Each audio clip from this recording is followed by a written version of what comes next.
I hope you guys are ready to learn. I hope you guys are going to have a great weekend.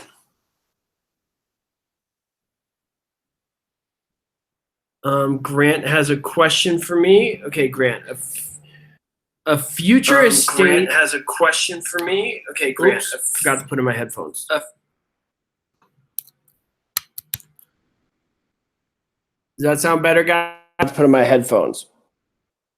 My bad. Okay, how do I sound now? All right. A future estate is vested when A, a person specified when the date is in writing, B, a person would have immediate possession, C, the dates are filled at the courthouse, or D, the court order is vested.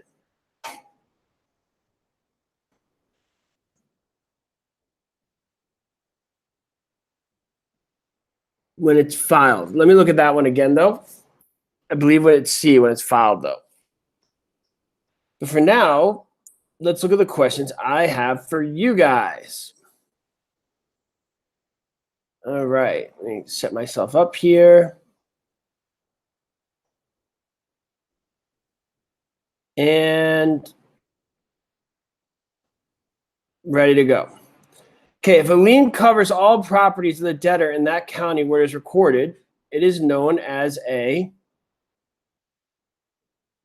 general lien, B, judgment lien, C, lease pendants, or D, specific lien. What do you guys think?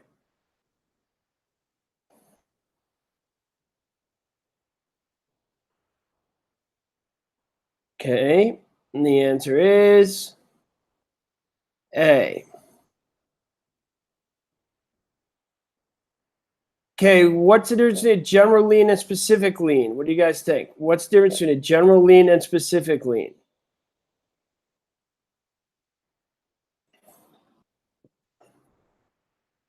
What's the difference between a general lien and specific lien?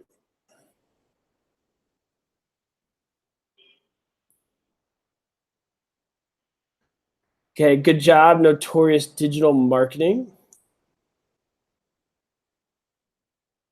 Okay. General lien, they can take everything away if you don't pay. Specific is one thing specifically. Can you guys give me an example of a specific lien? Who here could give me an example of a specific lien? Who could give me an example of a specific lien? Oh, Tasha says taxes, but that's not always the case. Okay, so there's different types of taxes. Income taxes are general lien. Property taxes are specific lien. So be careful with that one. Okay, mechanic lien is a great example of specific lien. Good job, everybody.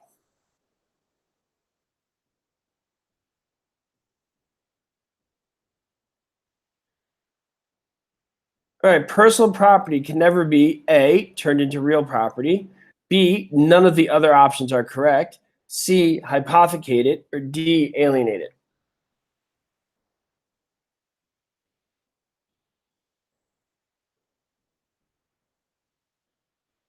Sarah says B.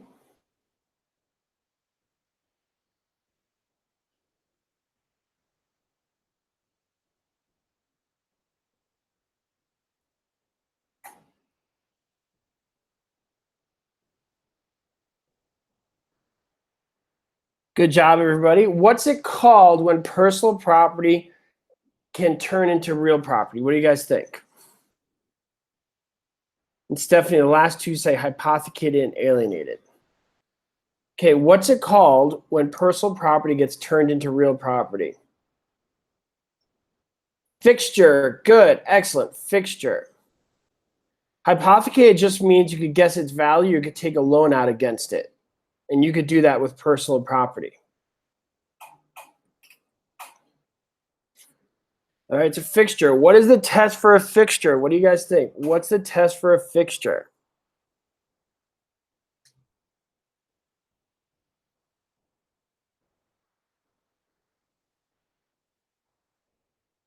Maria, excellent. What does Maria stand for? What do you guys think Maria stands for?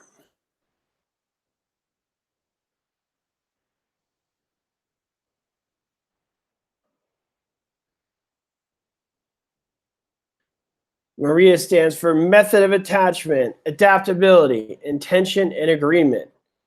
Method, adaptability, relationship, intention, and agreement. Method, adaptability, relationship, intention, and agreement. Good job, everybody. Okay, is a fixture personal or real property? Is a fixture personal or real property?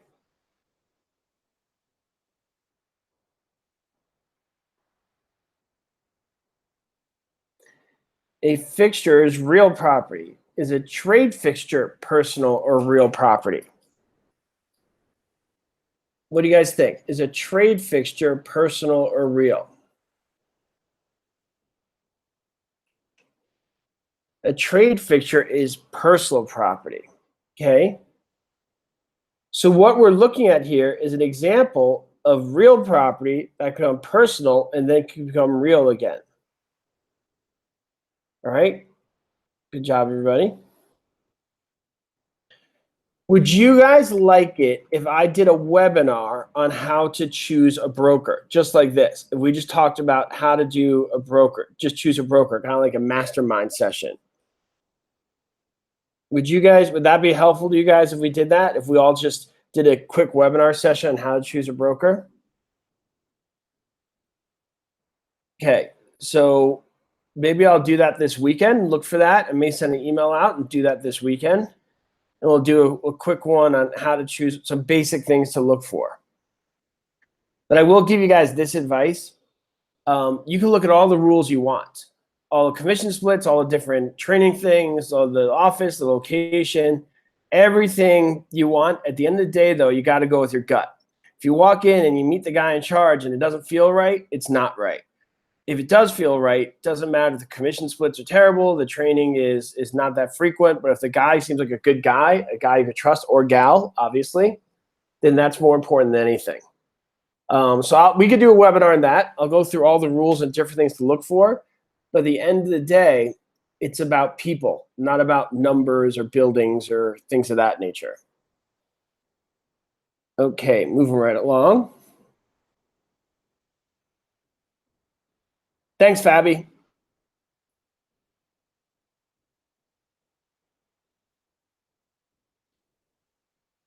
Okay, which of the following would be defined as a fixture in the law? A, something incorporated into the land. B, a built-in stove in a mobile home. C, area rugs in a home. D, crops after harvest.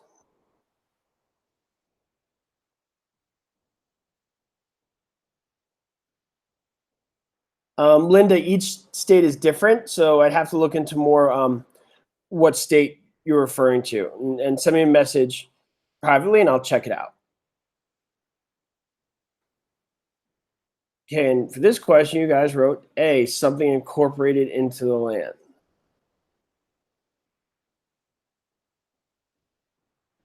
All right, we went over this quite a bit before, so we don't need to talk about this more. Stephanie, make sure you have it at 720 HD. Check your settings. Can one of you guys write 720 HD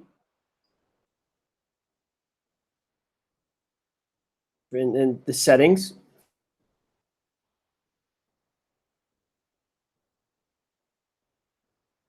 Thanks, guys. Okay, you're awesome. All right, next question. Okay, which of the following would be found in a business office? A, none of the other options correct. B, an easement. C, a fixture.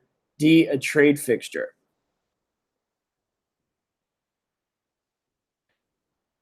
What's the difference between personal property and real property? What's the difference with personal and real property? And you guys who've listened before know this is a trick question. It's a trap. So what's the difference between personal property and real property? Oh, Notorious, you fell for the trap. Nice job, Hugo. Okay, remember, personal property goes with the person.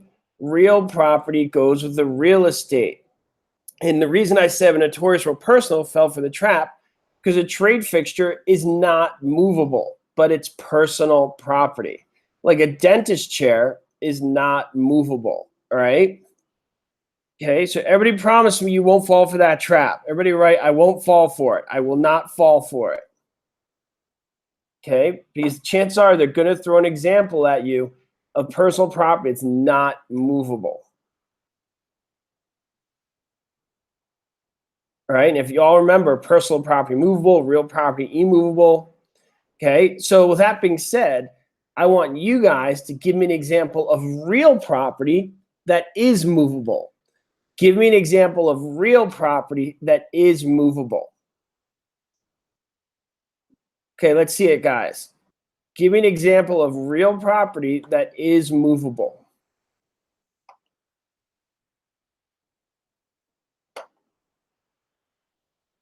What do you guys think? Chandelier is immovable. Pool covering. Nice job, Notorious. You totally made a great comeback there. You fell for it before, but you came back strong. Nice job. If this was a basketball team, I'd give you a high five right now. All right, the pool covering is a great example. Blinds on a window would be an example because they are adaptable. They go with that land. Good job.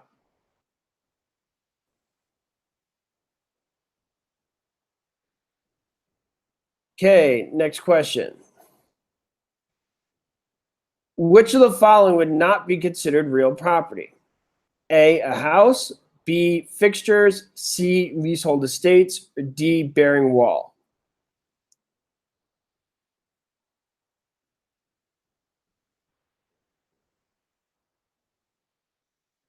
Why is a leasehold estate personal property? So all of you guys are getting this right. I'd like to know why.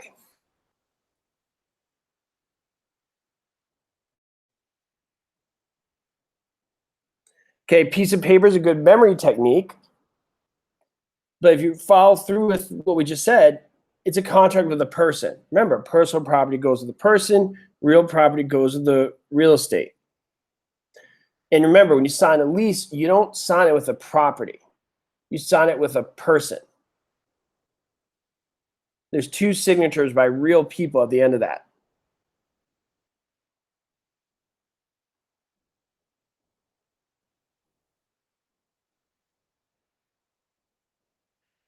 Okay, Rabbinica owns storage building, which he leased to Juan from April 8th to May 6th. Juan's estate in the property would be A, all the other options are correct, B, Chattel Real, C, estate for years, or D, personal property. What do you guys think?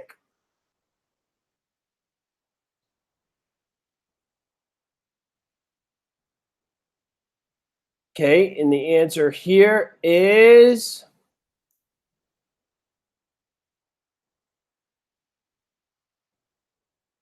A. So a lot of you guys circled C. Why? Why did you guys circle C? I see a lot of people answered C. Why did you guys answer C? Okay, because it has a definite start and end date. That's great answer, Hugo. But let me ask you this, Hugo, and everybody else. Is an estate for years a lease? Is it a lease? So that's my question to you guys. Is an estate for years a lease? Okay, so yes, it is. If you remember the previous question, we said a lease is personal property. Therefore, answer D would be correct as well. Does everybody get that? So I see why you circled C, but by you guys saying it's a lease, therefore answer D is also correct. Give me a thumbs up if you get that. Okay, an estate for years is a type of lease. It's a less than freehold estate. It's a lease. Okay, leases are personal property. And another word for personal property is, what do you guys think? What's another word for personal property? Who knows what another word is for personal property? Chattel Real. Good. Good job. Chattel. And Stephanie, to answer your question, leases are personal property because they're contracts with people. Okay, they're contracts with people. And remember, personal property goes with the person. Okay, and that's right, Grant. Chattel, cattle, cows move. Therefore, it's movable. Ridiculous, I know, but hugely helpful. Anybody else think that's helpful, but also ridiculous?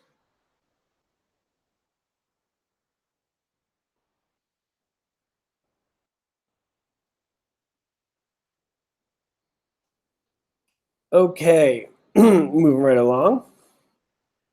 Randolph is renting property from Tyrone. Randolph is on a month-to-month lease agreement. The past month, he did not pay his rent. Randolph's interest would be classified as A, estate of periodic tenancy, B, estate for years, C, estate at will, or D, estate at sufferance.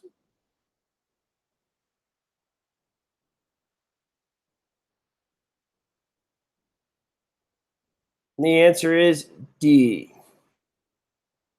Okay, so obviously we're talking about different types of estates here. Before we move on, I want to ask you guys a question. Okay, this is a tough one. And if you guys know the answer, it'll be a great conversation piece amongst family. You ready? Ready if you're ready. If you are ready, write ready.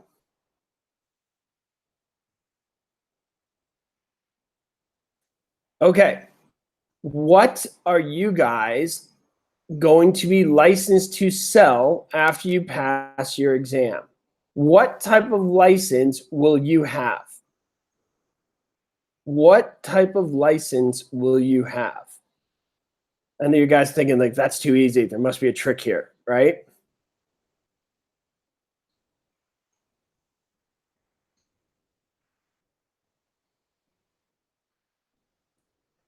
Okay, you guys will be getting a real estate license, a real estate salesperson's license. Some of you may be a real estate broker's license, but either way, it'll be a real estate license. Why is it not called a house salesperson's license? Why is it not called a land salesperson's license or a property salesperson's license? Why do they use the word real estate for your license? Where does this word real estate come from?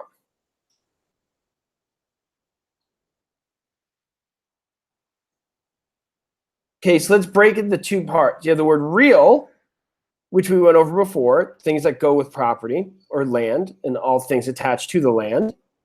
And what does the word estate mean? What does that word mean? What is estate? Nice job, Todd and Sylvia, or I think it's just Sylvia. If I remember the last webinar, it's just Sylvia. All right. It has to do with time. Nice job, Grant. It has to do with time of ownership, Fabi. Okay. So you got the real estate. Now, when you look at the estate part, estates get divided into two categories. What are they? Okay, estates get divided into two categories. What are they?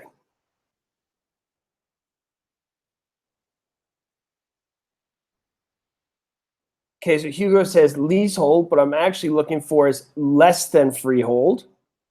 And the other is freehold. Good.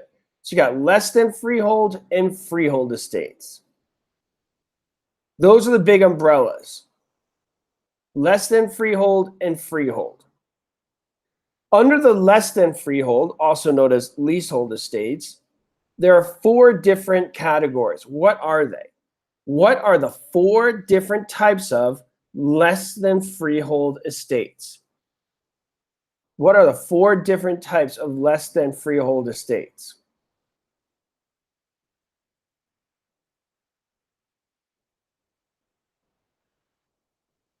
Estate for years, periodic tenancy. What's the next one, guys? Estate for years, periodic tenancy. There's two more. Estate at will and estate at sufferance. Good. Estate for years is when you have a definite time period, beginning and end date. What's periodic tenancy? What do you guys think? What's periodic tenancy?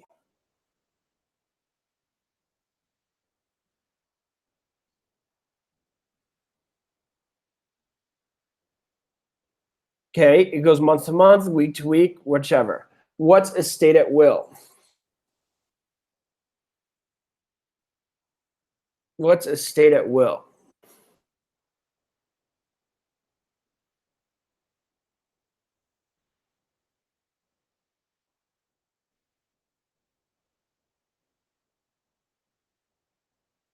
End at any time, as we went over before, estate at sufferance, like that deadbeat tenant. Which, good job, guys. Okay, on the other side, you have the freehold estates. What comes first, the freehold estates? What's at the top of the food chain there? On the freehold estates. Fee simple, also known as fee simple absolute or estate and fee. Is a fee simple absolute estate free from all encumbrances? Is a fee simple absolute estate free from all encumbrances? No, because there's always taxes. Good. Now, what's it called when a fee simple estate has a condition where you could lose the property?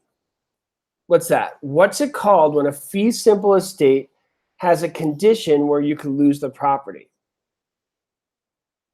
Fee simple defeasible. Good. Another word for that, guys, is fee simple determinable. All right.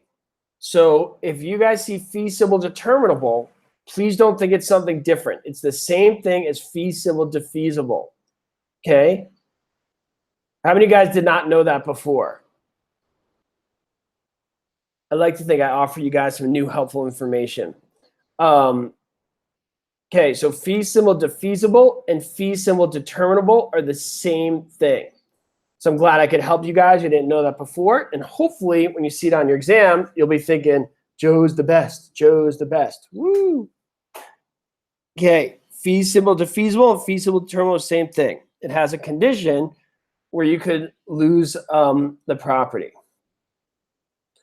All right. The next one you have is the life estate. What is a life estate? What do you guys think? What's a life estate about?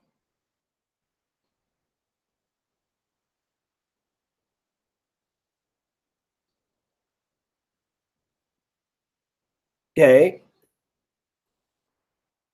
It's based on the life of another.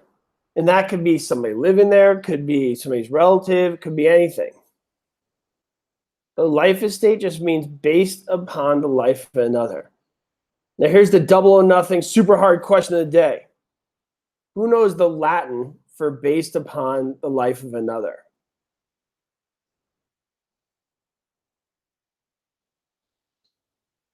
I am kind of a school, Sylvia. I'm the online school. Best kind of school of all.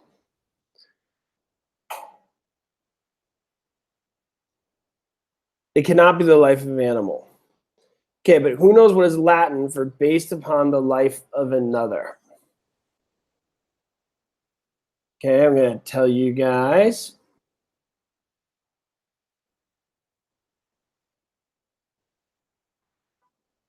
Oh, we're really close.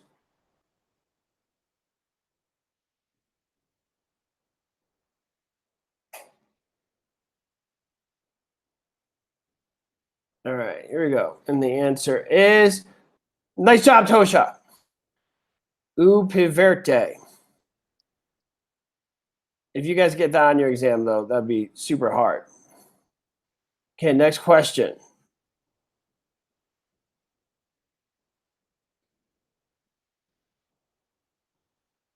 Okay, placing two or more contiguous units under common ownership for the purpose of increasing the value per unit is known as A, termonious ownership, B, dissemblage, C, plottage, or D, severalty ownership. And the way I remember this is I simply say 1 plus 1 equals 3. Do you guys know what I mean by that? 1 plus 1 equals 3. It's when you combine two individual parts, the sum of them together is much greater than the sum of them as individuals.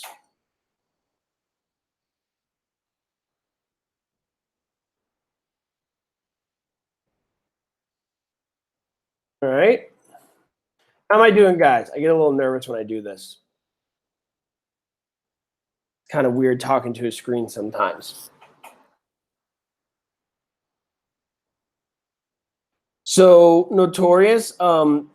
Severalty ownership means that you're alone. The other two are not so relevant.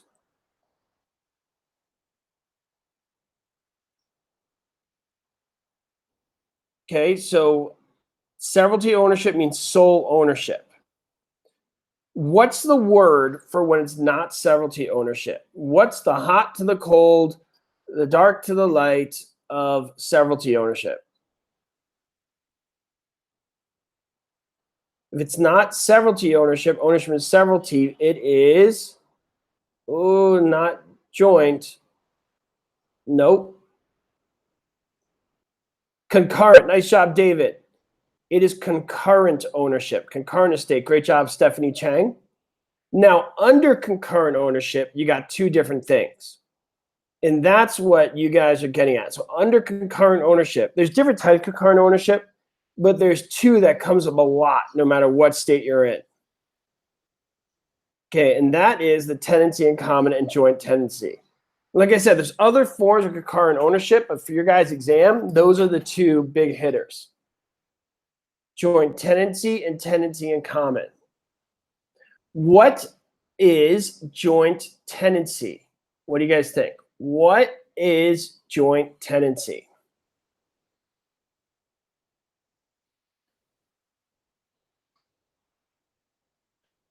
What do you guys think? What is joint tenancy? Okay, so one thing is the right of survivorship. Lisa Hess says PIT. Great job, Lisa. So what does that stand for? So what is, Lisa brought up a great thing. She brought up PIT, P-I-T-T.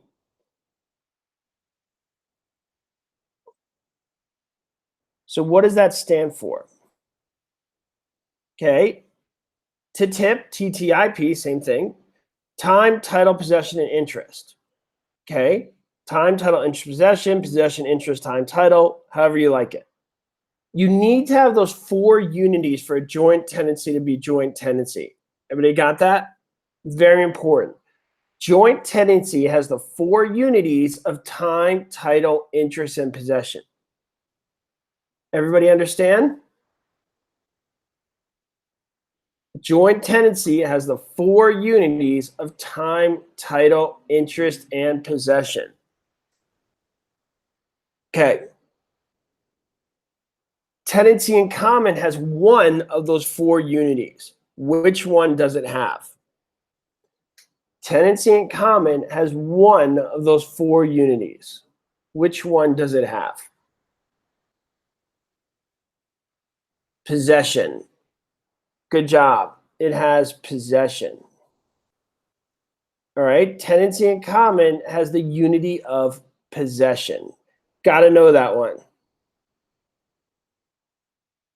Okay. Out of tenancy in common or joint tenancy, which can you take with a corporation? Out of tenancy in common and joint tenancy, which can you take with a corporation?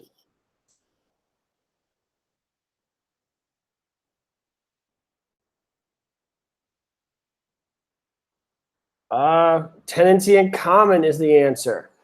You cannot take a property as a joint tenant with a corporation because a corporation does not die. Remember that right of survivorship thing, guys? Joint tenancy has the right of survivorship.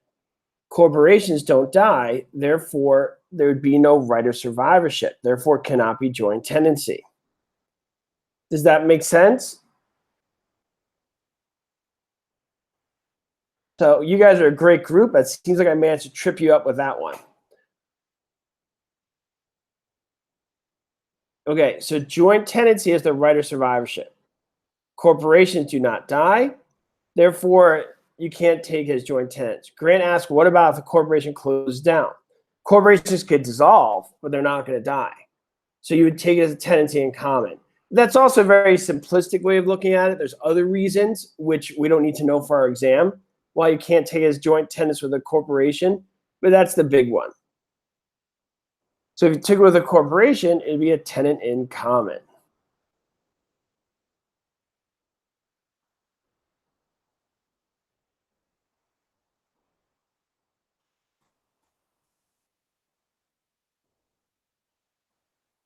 Stephanie asked me, what about tenancy eternity? I'm not too familiar with that one. Let me look it up for you, and I'll bring it up in the webinar on Monday. That's a good question, Stephanie. I appreciate it. It's always good to make me research new things. Okay, when private property has been damaged, such as through excessive airport noise, or taken by government for public purchase without formal eminent domain proceedings, what would the property owner initiate to recover just compensation for the taking of the property? A, injunction, B, condemnation, C, writ of execution, D, inverse condemnation. Okay, and the answer is D. And this question brings us to the topic of government power. Government power. Injunction is just a court order to stop. Notorious. It just means stop. So if your keywords you need to know to pass the exam, just remember injunction, stop. Okay. Now, as for this question, we got the government power. All right. Who could tell me what are the 4 government powers?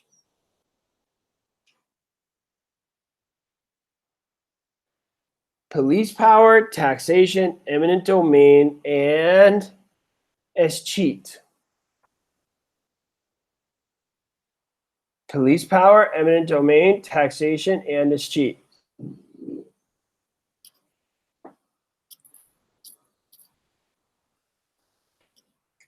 Okay, good. And this question is referring to eminent domain. Okay. So eminent domain is when the government takes your property for public use, right? And what they do to take your property is something called condemnation. Condemnation. All right? An inverse condemnation is a lawsuit to sue the government. Okay, so some of you mentioned police power. Can you guys give me an example of police power?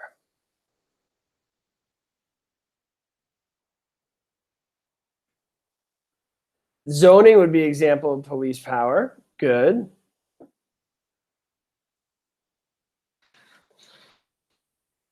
Okay, and building codes would be an example of police power. What kind of zone would be multifamily residential? Who knows? What kind of zone would be multifamily residential?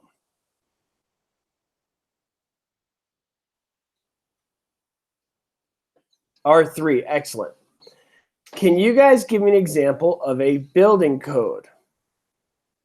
Can you guys give me an example of a building code?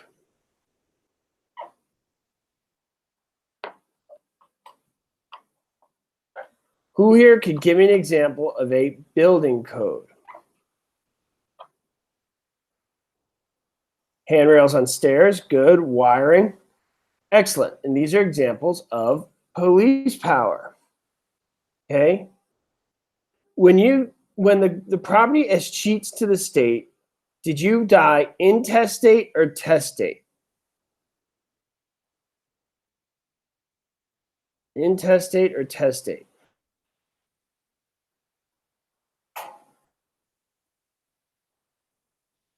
Intestate means no will.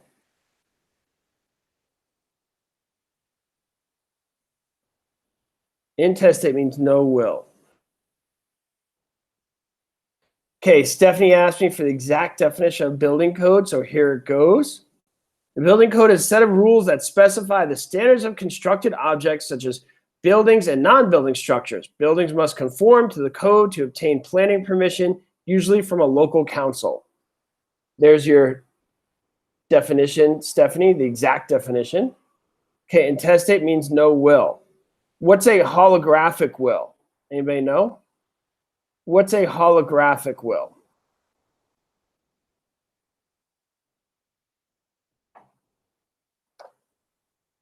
Okay, handwritten. Excellent. Good.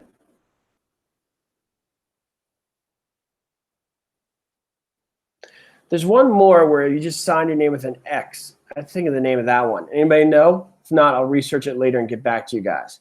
It's a type of will where you just write your name with an X. I can't think of it now. If you guys know that, I'll be super impressed. If not, I'll research it and I'll find it for you guys. Okay, the government's right to make laws and regulations for the general welfare of the public is known as A, escheat, B, police power, C, the bundle of rights, or D, eminent domain.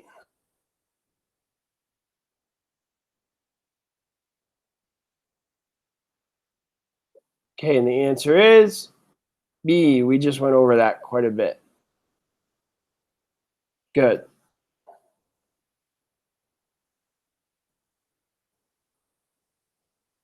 The total collection of rights which may be claimed by private ownership is best described as A, the bundle of rights, B, estate, C, freehold estate, or D, fee simple system. The bundle of rights. This is the very first thing that you guys open up in your textbooks. It's how every textbook starts. The right to use, possess, to will, to exclude, do everything you want with it. It's your property. Good, the bundle of rights. Here, which include the right to enter, use, lease, sell, give away the real estate, or the right not to do any of those things. That's the bundle of rights.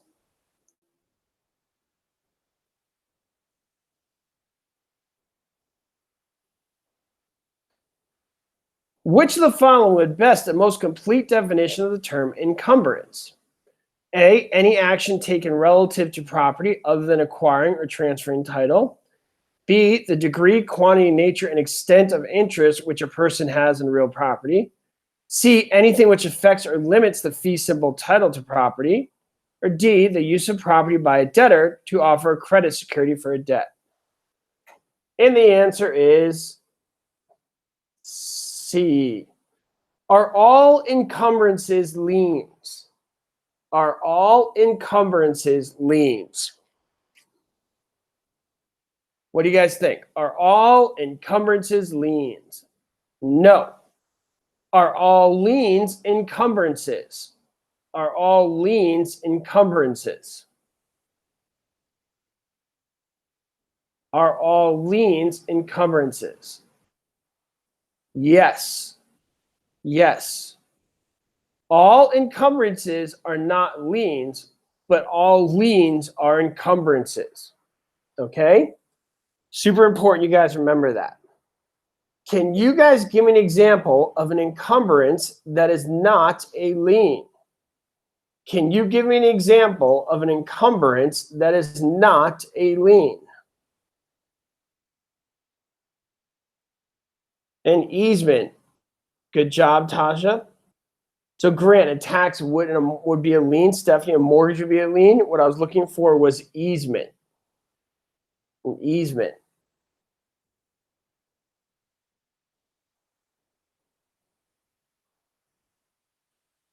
Of indefinite duration is a characteristic which is particularly descriptive of A, an estate for years, B, an estate less than freehold, C, estate for period to period, or D, an estate of inheritance. Hugo asked me, what is an encroachment? Encroachment is when any part of your property crosses over to another, and that can be as simple as a tree with leaves hanging over.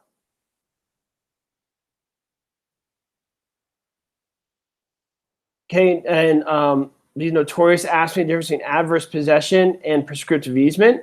Prescriptive easement has to do with just an easement. Adverse possession has to do with title and ownership of the entire property. That's the difference between the two. One is specific to an easement. One has to do with a grander ownership.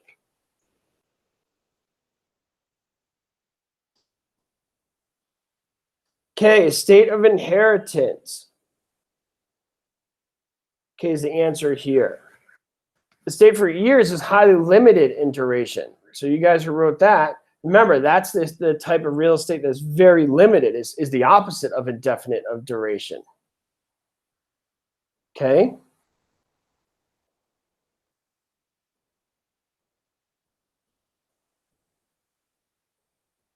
A freehold estate consists of A, a leasehold estate, B, estate from period to period, C, a fee estate, or D, an estate at will. What do you guys think?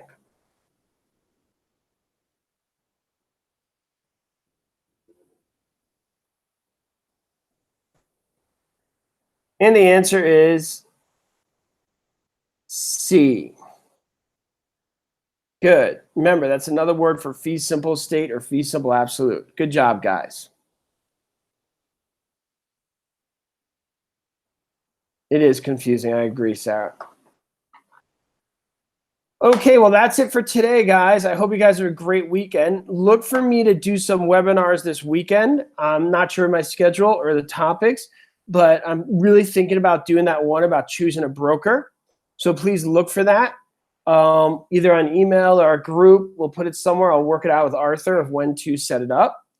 But I think that's something that's interesting to you guys. And as I'm trying to transition to not just real estate exam prep, but also help you guys with getting your career off the ground, I want to do more webinars like that. Okay, so we want to do webinars, how to choose a broker, how to market yourself online, things of that nature. I want to be more than just exam prep. Because as shocking as it may be to you guys, it could get a little boring talking about freehold estates.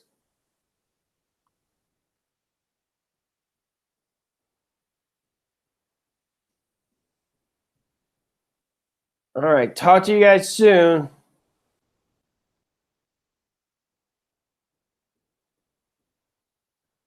Good luck, Jillian.